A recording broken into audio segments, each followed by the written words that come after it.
Hi everybody, and welcome to this week's special Flannel Power Hour edition of Northern Star Sports Weekly. My name's Chris Dirtz. I'm here with Ben Gross, going to give you a recap of what happened this week in NIU sports.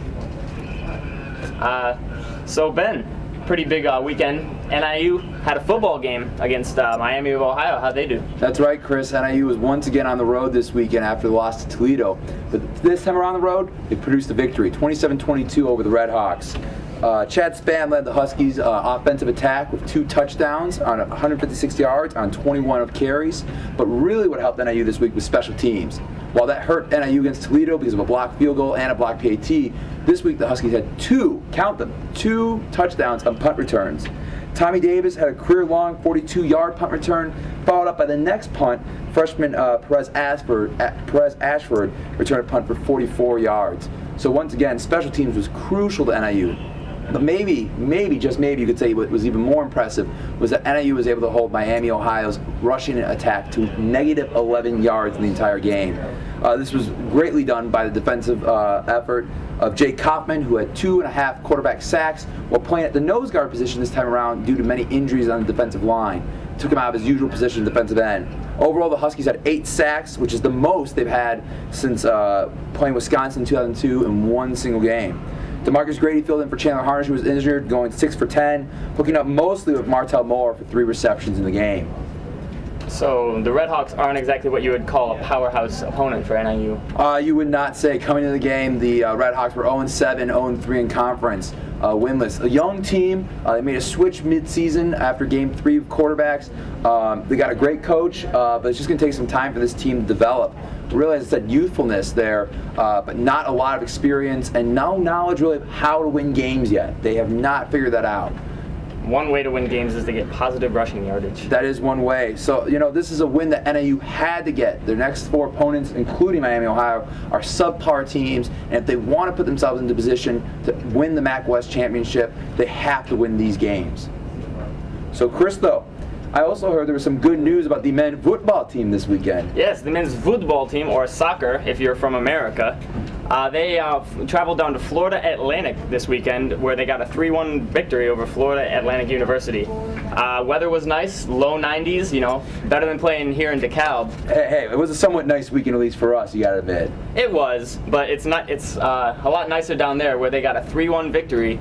Got off to a quick start, scored first in the 7th minute, and held Florida Atlantic scoreless until the 70th minute. Eric Luzzy, the head coach for NIU, said he was really pleased with his team's effort and ball movement in the first half. Well, that's excellent, it sounds like, for the team. Now, Chris, what does the last couple weeks here of the MAC schedule look like for the men's soccer team? Well, this Wednesday they'll travel to Wisconsin for a non-conference game before they finish out their MAC schedule on the road against Bowling Green and Western Michigan. Now, the Western Michigan game, is that on the road or is that back at home? That's actually here at home at the soccer complex here at NIU. And right now, where do the Huskies rank as far as the MAC? The Huskies are 4th place in the conference right now, but with Bowling Green and Western Michigan finishing out the season, they are looking to gain some ground going into the postseason play. Well, that's awesome. It seems like the men's soccer team right now has a small winning streak going as they beat Milwaukee before beating up on Florida Atlantic this weekend. But coming into this weekend, the team that really had the winning streak going on was the women's volleyball team, as they had won their last 5 MAC conference games. But this was championships in volleyball. The Huskies held on tight the first 2 games of the match Friday night, losing 25-23, and then in match 3 they just couldn't hold on. They lost 25-12 to the Bobcats.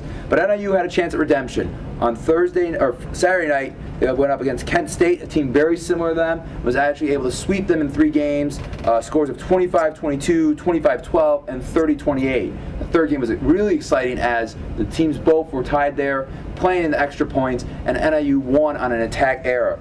Megan Shorenrock led the team again with 30 kills. Allison McLaughlin, Cassie Yates, and Mary Kirsch all came in with 13 kills this weekend. Maddie Hughes led the defensive effort with 27 digs, and the team had 16 total blocks in the 2 games. They got one more home before they hit the road to finish up the MAC schedule. So next weekend they take on Toledo and Ball State. And once again, they're trying to look to gain some more room in the MAC conference. Maddie Hughes, reigning Defensive Player of the Week, if I'm not mistaken. You're right. She's won the MAC Defensive Player of the Week 3 times. And with her effort, we'll see if she can't get a 4th. But enough about, the good news that was happening here at home. What did the women's soccer team do while they were on the road this week, Chris? Well, it really depends on when you would ask them how they were doing. They had a split this weekend, getting their first conference victory over Ball State on Friday, but they couldn't keep it going against Miami on Sunday. They beat Ball State 2-1 on Friday, coming out scoring quickly, 2 goals in the first half. Gave up one kind of garbage time. Then Miami, just not a good offensive performance again for the Huskies. Outshot 7-13, including only 2 of those shots on goal in the first half. So still offense is the name of the game that they can't get going. They just can't seem to get those goals. Now, what does it look like for the women's soccer team for the rest of the season then? Do they have any shot at getting in the playoffs? You really have to look at their conference record, 1-7-2, getting their first conference win this late in the season. You can't really look at them as legitimate postseason contenders. So basically right now they're just playing for pride the last couple games. That's what you want to call it. Oh man, well, ladies and gentlemen, thank you for joining us for Northern Star Sports Weekly. We hope you have a great week, and we'll see you next Sunday. Betterer!